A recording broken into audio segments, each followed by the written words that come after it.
that piece of angle iron I showed you. And you fit it up in here, because we're going to box that end in. I'm going to show you why.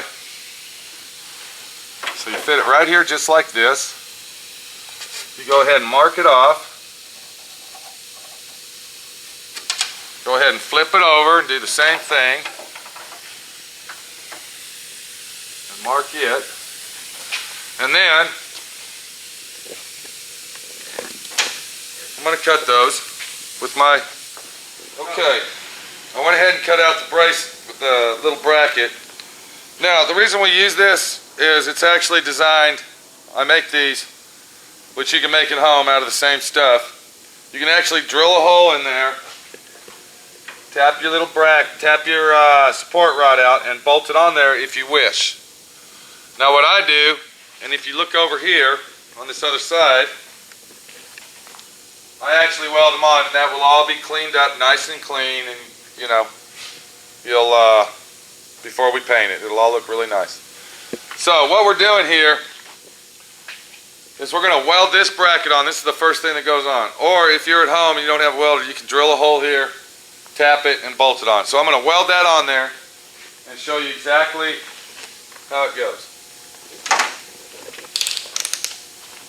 Because this is the main support for the Street Beast car, the way that I do it. So I'm going to go ahead and spot weld it on.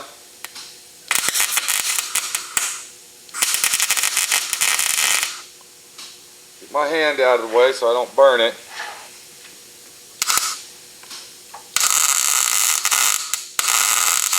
And I'll come back and weld that on nice and pretty. Let me get one more weld.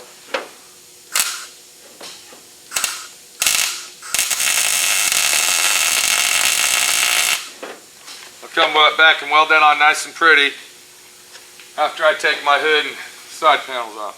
The next thing I'm going to do, I'm going to take a small flat piece of steel, which is the same width as the support rod, and I'm going to hold it up here against the grill shell opening and the piece I just welded on.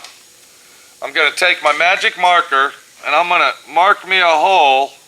What I'm going to do is I'm going to take that, I'm going to drill the hole out with a 5/16 drill bit. I'm going to weld me a nut, a 1/4 inch nut, onto this plate.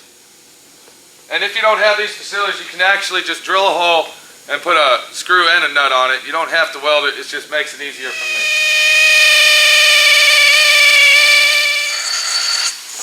I'm going to take the 1/4 inch bolt, slide it through the hole I drilled. Of course, I drilled a 5/16 hole, which is bigger than the bolt, but it won't go through. And I'm going to go ahead and snug that down on there. What that's going to do, that's going to hold that bolt in place, hold the nut in place while I spot weld it on. Then I'm going to come over here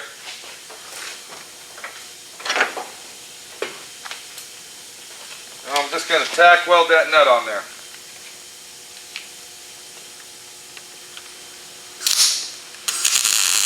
It doesn't have to be pretty.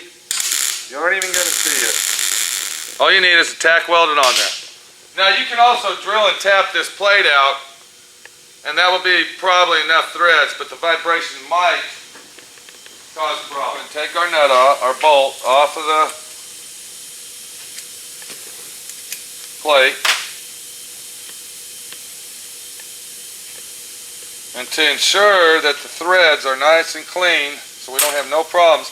Once this is installed, the radiator covers this. You won't even see these braces and brackets that I'm making. So they really don't have to be that pretty or that nice. But what I do is I usually run a tap through it just to clean the threads, because when you heat that up like that, it tends to warp the nut. So, we got our little mounting plate all made.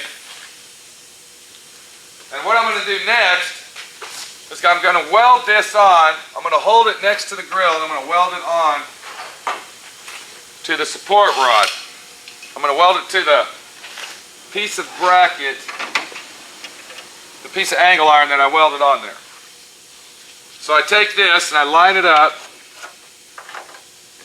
pretty much basically even with it, and I want to hold it against the grill. And I go ahead and spot weld it. And I come back and weld it on.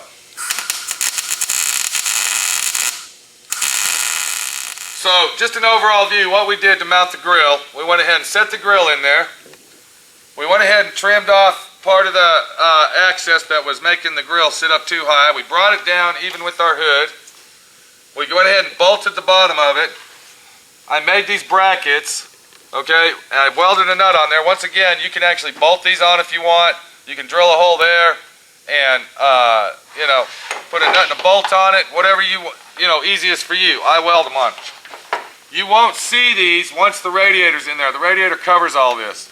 So it doesn't have to be real fancy, it doesn't have to be pretty, but if you want to clean it all up anyway, you can. I will be cleaning it up before we paint it. Now the last step of mounting this is to take your drill with a small drill bit, go inside the hole, without messing up the thread, and just drill. All you want to do is drill through the grill. You do not want to go through the side panel, and you'll feel it. That's all you want to do. And do both sides that way.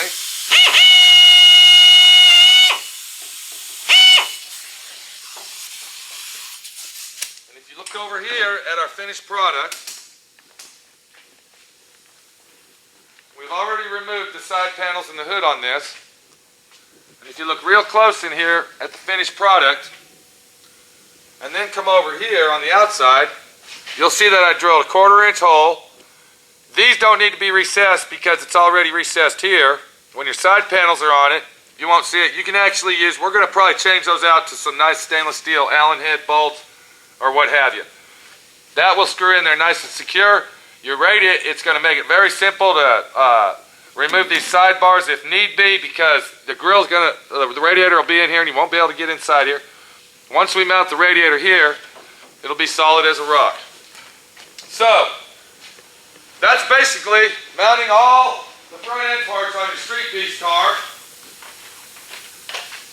It's a time-consuming job. This was a week job for us to do this, week and a half. Right now, it's Saturday afternoon. We started at 6 o'clock this morning. It's 2 o'clock in the afternoon now. So, you know, you take your time, you do it right, and it's going to come out nice. I got to come back and clean the edges off of this, which I'm going to be doing here with my DA sander and 36 grit sandpaper. This will all be flush mounted once I round that off. So, we've installed all the front end parts. Our doors are hung and latched. Our trunk is mounted. We're going to put an electric trunk in here. So we went ahead and modified the lower half of this and got rid of the bulkhead mess that requires putting a latch on it.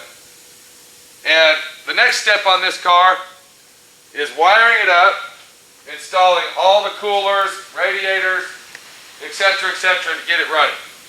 Once we get it started, then we'll start installing all the accessories. So keep your eyes open. We're going to have some exciting videos coming up on the easy way to install power doors, remote entry, power windows. The remote trunk's going to be installed.